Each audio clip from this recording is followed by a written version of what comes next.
what policy direction would you suggest, if you may, to make Nigeria's poverty reduction and the drive inclusive and more impactful? I think that's what the minister rightly noted about what improvements would you recommend? Yes, that's strengthening the monitoring and evaluation policy is very important. And for that to be effective, and the minister mentioned the role of civil society. And that's the reason why we are launching this new project at Niger for social protection in Nigeria, which we'll be launching. We're focusing on key 7 states, and hopefully it will be scaled across the 36 states. And what's the whole aim of this project?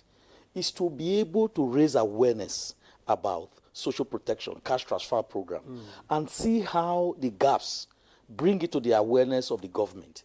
And through the grievance mechanism system, it can be addressed. And then 2, if government claim that 2 million people are benefiting from the social register, we go to the communities across the state and see if they are actually benefiting. And that is also not alone with the federal government. We also need to see the role of the state government and even the local government, because the federal government alone cannot deal with the challenge of poverty reduction.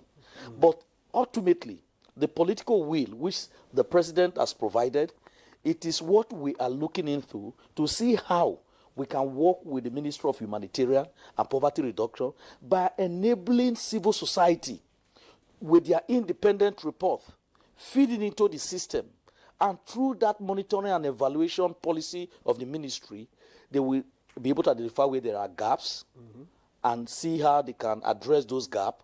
And then in places where people who lay claim that their names were not in the social register, like the minister have also said, there are other alternative opportunities for those to benefit. And then those who have also claimed and that they are also in the register, they also need to be an exit period. We need to also audit those processes. If you were into the register, after some time, it's expected that you will exit from the process. We need to also know those who are exiting. And then in that process of providing that evidence before the government will be able to know whether our investment, is it working?